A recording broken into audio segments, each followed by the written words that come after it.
একাকী হলো হঠাতে আবেগেৰে অধীৰে মগন হলো দুয়োতে লাহে লাহে বয় উলাহৰে নৈ জীৱন এটি হয় আঘাতৰে ৰং বুকু ভেদি যায় সোঁৱৰণি হেৰুৱাই আহিনৰ আবেলি মৰহা শেৱালি অতীতক সুঁৱৰি লিখি যাম কাহিনী আহিনৰ আবেলি ঠিকনা বিচাৰি এন্ধাৰত নেউচি জিনিমেই ৰ'দালি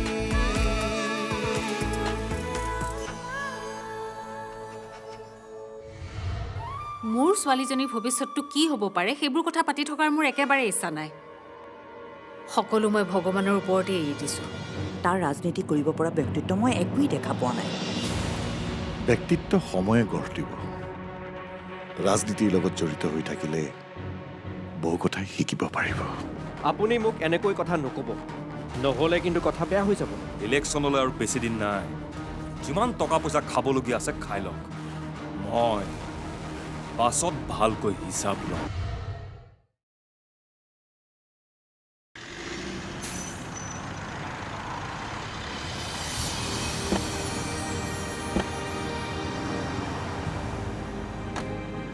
মা দেউতা আহা চোৱাহি বাভিনেও আহি পালে খবৰ কোন খালি বিৰাট ভাল ৰাজি কি খবৰ মজা নীৰৱ আহি পালা হয় মা আহা আহা বল কাপোৰযোৰ কেতিয়া লৈছো বৰ ভাল লাগিছে বিয়াত উঠিছিলে মোৰ কাৰণে গিফ্টটো আনিছ অতিথি দেউতাকৰ সকলোবোৰ মাটি বাৰী ব্ৰহ্মপুত্ৰৰ বুকুতেই জাহ গৈছিল কেৱল থাকিবলৈ ভেটিটোহে আছিল শেষত অভাৱত পৰি খুৰাই য'তেই যি পাৰে কাম বন কৰি পৰিয়ালটো চলাবলৈ চেষ্টা কৰিছিল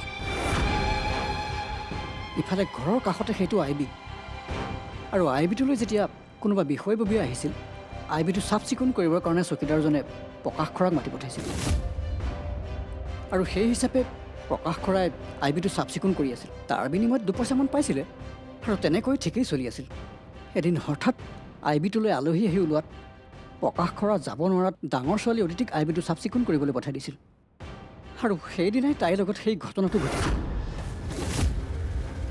তেতিয়া তাইৰ বয়স 11-12 বছৰমান হ'ব আচ্ছা যুগল দা তাইৰ লগত এই কাম কোনে কৰিলে তই কিবা জান নেকি যিহেতু আইবিটো চৰকাৰী গতিকে পুৰণা ৰেকৰ্ড পাতিবোৰ খুলিলে নিশ্চয় কিবা নহয় কিবা ওলাব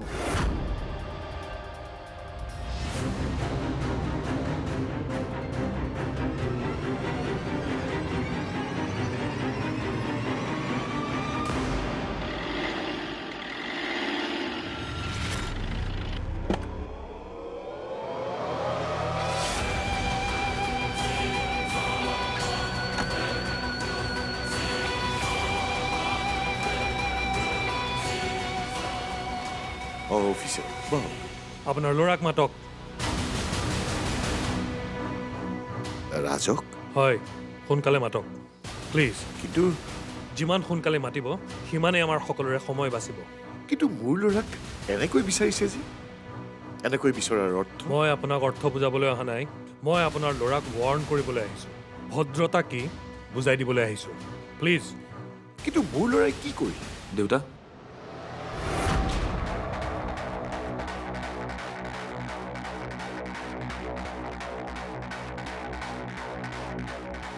আপোনাৰ ল'ৰাই থানাত কি কৰিছে সোধক বাহ মোৰ এটা দমত এডিশ্যনেল এছ পি আজি আহি মোৰ ঘৰত গুড আই লাইক ইট যি দেখিছোঁ আজিকালি দম নিদিলে একো কামেই নচলে ক'ত অপৰাধী ক'ত আই গিভ ইউ 24 hours 24 ঘণ্টাত মোক অপৰাধীক লাগিবই দেউতা কিয় কিয় প্ৰশাসনিক বিভাগটো ইমান দুৰ্বল কি কৰি কি আছে আপোনালোকে এতিয়ালৈকে জানে আপোনালোকে সকলো জানে কিন্তু আপোনালোকে একো নকয় সকলো বিক্ৰী হৈ গ'ল কিমানত বিক্ৰী হ'ল কওক সেই ইমান মই আপোনাক দিওঁ এনেকৈ আৰু নহ'ব ছিষ্টেম সলাব লাগিব অদৰকাৰী মানুহ কিছুমানক এই ছিষ্টেমৰ পৰা আউট কৰিব লাগিব তেতিয়াহে তহঁত অকাদত আহিবি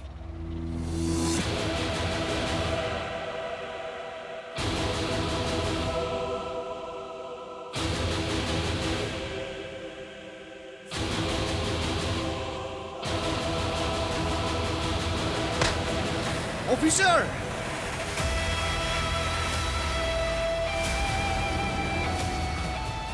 মানুহক বাৰে বাৰে কওঁ মুখ এখন হ'ল বুলি যি টি বকি থাকিব নালাগে মগজটো গৰম হৈ যায় কণ্ট্ৰল নাথাকে নিজৰ ওপৰত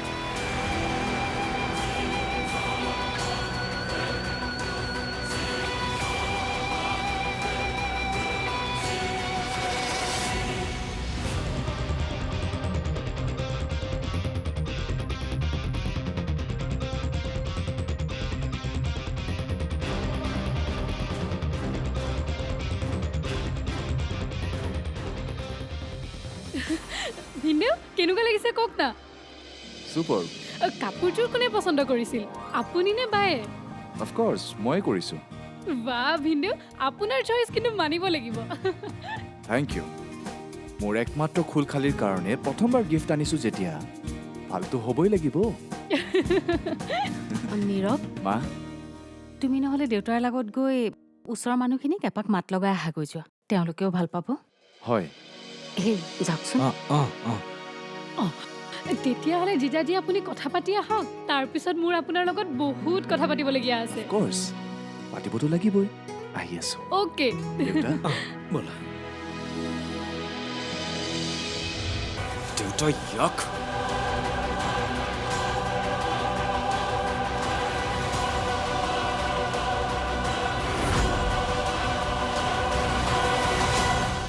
Ahinor Abeli moroha khewali Ahinor Abeli moroha khewali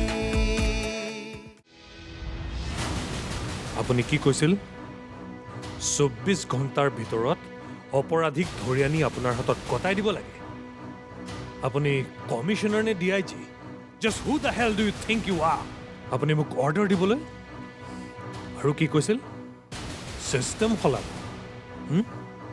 কিয় এতিয়ালৈকে দেখোন আপোনালোকে চিষ্টেম সলাই আছে and let me tell you something mister Raj Phukan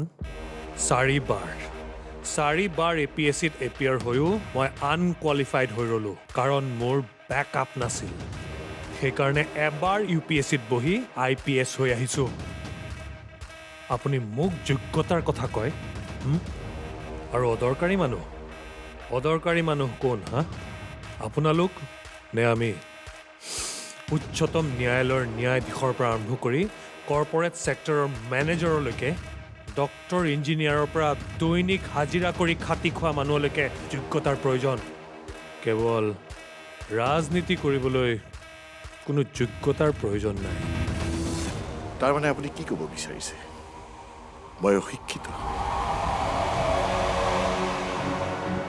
আপুনি হয়তো নাজানে যে মই JNUৰ পৰা ভাল ৰেংক লৈ মাষ্টাৰ ডিগ্ৰী কৰি আহিছোঁ আৰু ৰাজনীতি কৰাৰ আগতে ময়ো শিক্ষকতাই কৰিছিলোঁ তেনেহ'লে আপুনি কথাটো ভুলকৈ বুজিছে মই যোগ্যতা মানে একাডেমিক কোৱালিফিকেশ্যনৰ কথা কোৱা নাই এজন ৰাজনৈতিক নেতা হ'বলৈ যিখিনি যোগ্যতাৰ প্ৰয়োজন তাৰ কথা কৈছোঁ এইজনে থানালৈ গৈ ICৰ সৈতে অভদ্ৰামী কৰি আহিছে তেওঁৰ ৰাইজৰ সেৱা কৰিবলৈ কি যোগ্যতা আছে হা মোৰ বোধৰে তেওঁৰতো গেংষ্টাৰ হোৱাৰ বাহিৰে একো যোগ্যতা নাই হেল্ল' আপুনি মোক যোগ্যতাৰ পাঠ পঢ়াইছে নেকি আৰু কেইদিনমান ৰওক ইলেকশ্যনটো হৈ যাবলৈ দিয়ক ভয় খুৱাইছে মোক ভয় খুৱাইছে যে আপুনি MLA হ'ব মিনিষ্টাৰ হ'ব আৰু মোক ট্ৰান্সফাৰ দিব আপুনি 5 বছৰৰ বাবে নমিনেট হ'ব আৰু মই মোৰ 60 বছৰ পৰ্যন্ত জনতাৰ সেৱা কৰিবলৈ নমিনেট হৈছোঁ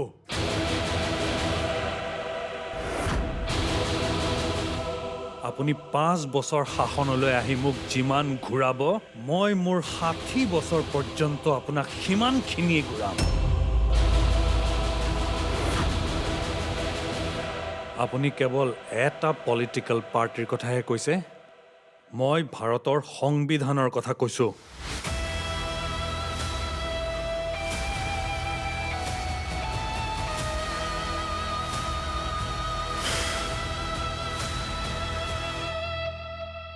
আৰু এটা কথা, নেক্সট টাইম থানালৈ গৈ এনেকুৱা অভদ্ৰামী কৰিবলৈ মানা কৰিব, নহ'লে গুণ্ডাগিৰি কেনেকৈ কৰে মই শিকাই দিম।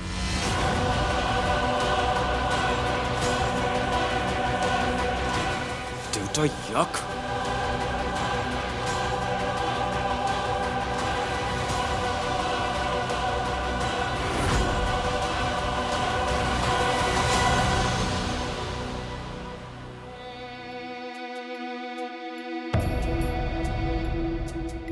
মা, আমি বাৰু কিবা ভুল কৰি আছো নেকি? ভুল? মা, মোৰ মাজে মাজে এনেকুৱা লাগে যেন এখেতৰ পৰা কথাবোৰ লুকুৱাই মই কিবা ডাঙৰ ভুল কৰি আছো। এইকেইদিন বিয়াৰ পিছত এখেতৰ লগত থাকি মই এখেতক বুজি পাইছোঁ। মানুহজন বৰ সহজ সৰল। আন কাৰোবাৰ পৰা কথাবোৰ লুকুৱাই ৰাখিব পাৰিলেও এখেতৰ পৰা কথাবোৰ কিমান দিন লুকুৱাই ৰাখিব পাৰিম মই কিন্তু নাজানো। বৰ অন্তৰ্দ্বন্দ্বত ভুগিছোঁ মই মা।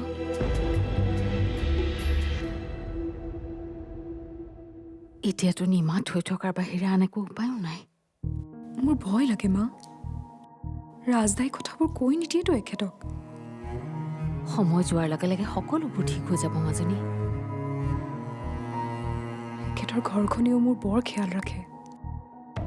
মই যে পদে পদে বিপদ এটা সাৱটি লৈ সকলোৰে লগত হাঁহি মাতি আছোঁ। এনেকৈ আৰু নিজকে মই কিমান ঢাকি ৰাখিম মা? এনেকৈ জানো মই সুখত থাকিব পাৰিম? তেতিয়াহ'লে কি কৰিবি? কি কৰিবি? চিঞৰি চিঞৰি সকলোকে কথাবোৰ জনাই ফুৰিবি? হা? তেতিয়া কি সকলোৱে তোক সহজভাৱে ল'ব নে নীৰৱে তোক প্ৰয়োজনতকৈ বেছি বুজি পাব? চা মাজনী, এতিয়া তই তোৰ সকলো কাম নিৰ্ভয় কৰি যা। নিৰ্ভয়। কপালত কিবা এটা লিখি আহিছিলি, হৈ গ'ল আৰু। অতীতৰ কথা ভাবি ভাবি তই তোৰ ভৱিষ্যতটো নষ্ট নকৰিবি। আৰু মনত ৰাখিবি, তোৰ লগতে আমাৰ সকলোৰে জীৱনবোৰ জড়িত হৈ আছে। গতিকে সকলোৰে কথা মনত ৰাখি মনে মনে থাকি কথাবোৰ পাহৰিবলৈ চেষ্টা কৰ মাজনী। সি আমাৰ পিছে পিছে এনেকৈ কিয় লাগি আছে মা?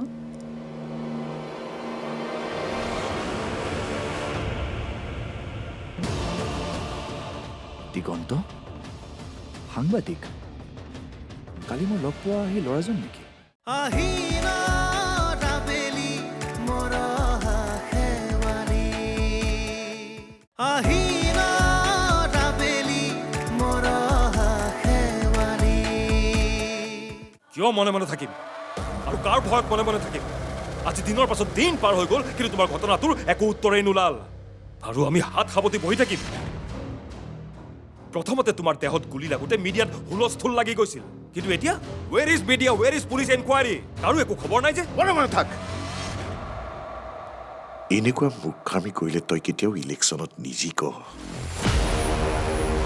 ৰাজনীতি বৰ বেলেগ বস্তু। ইয়াত অকল দম দি চলিলেই নহ'ব, মানুহক মিঠা মিঠা কথাও ক'ব পাৰিব লাগিব। মই মিঠা মিঠা কথা ক'ব নাজানো। জানিব লাগিব। তেনেহ'লে চেনি এসোপামান মুখত ভৰাই লওঁ। চুপ! মূৰ্খ, তোৰ এই খংটোৱেই তোৰ কাল হ'ব। বাৰে বাৰে কওঁ যে কাম এটা কৰাৰ আগতে অকণমান মগজটো খটুৱাবি।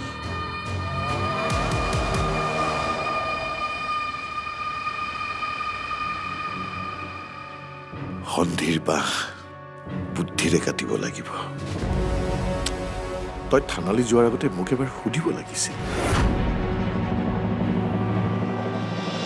এইখিনি সময়ত সকলোৰে লগত ভাল হৈ থকাটো খুবেই প্ৰয়োজন। এটা ভুলেই তোৰ কেৰিয়াৰ ধ্বংস কৰি দিব পাৰে। জনপ্ৰতিনিধি হোৱাটো ইমান সহজ কথা নহয়। তই ৰাইজৰ আস্থা জিনিব পাৰিব লাগিব। গুণ্ডাগিৰি কৰা মানুহ এজনক ৰাইজে কেতিয়াও জনপ্ৰতিনিধি হিচাপে নিৰ্বাচন নকৰে। আইচি এজনক দম দি আহিলেই সমস্যাবোৰৰ সমাধান হৈ নাযায়। সেই একেটা কাম বেলেগ ধৰণেও কৰিব পৰা গ'লহেঁতেন, যাতে সাপো মৰে আৰু লাঠিও নাভাঙে।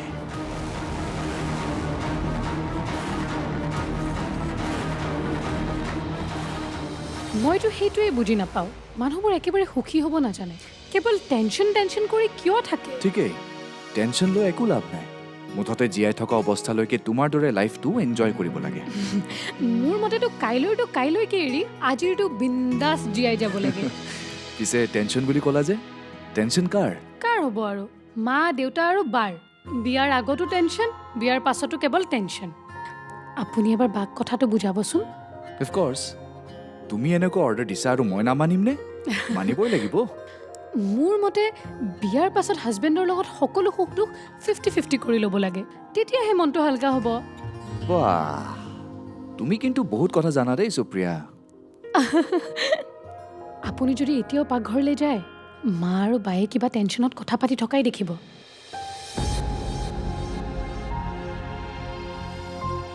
আচ্ছা, কেনেবাকৈ বিয়াখনত প্ৰয়োজনতকৈ বেছি ধাৰ হ'ল নেকি?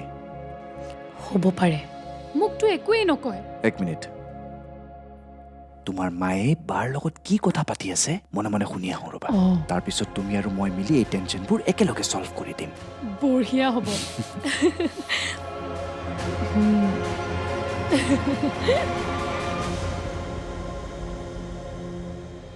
এইবোৰ কথাকে চিন্তা কৰি দেউতাৰে আগতকৈ দুৰ্বল হৈ গৈছে। তোৰ সেই ঘটনাটোৰ পাছত দেউতাৰৰ অৱস্থাটো তোৰ মনত আছেই। যেনে তেনে স্বাভাৱিক অৱস্থা এটালৈ আহিছে। আকৌ ঘটনাবোৰৰ পুনৰাবৃত্তি হ'লে শেষেই আৰু। মাইনীৰ জীৱনটোৰ কথাও ভাবচোন, তাইকোতো এদিন বিয়া দি উলিয়াই দিব লাগিব। তোৰ অতীতৰ কথাবোৰ ওলালে তাই কি হ'ব? আৰু এটা কথা, কোনো স্বামীয়ে এনেধৰণৰ কথা কেতিয়াও সহজভাৱে মানি নলয়।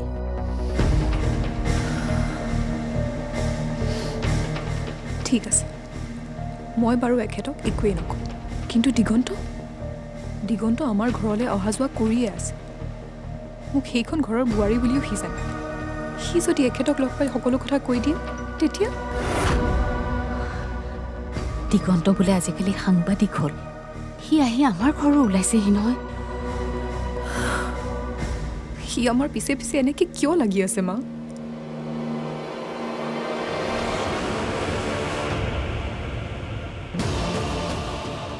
দিগন্ত সাংবাদিক?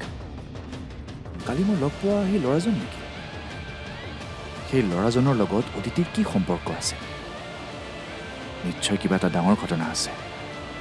অদিতিৰ টেনশ্যনৰ কাৰণ ডাঙৰেই মানে।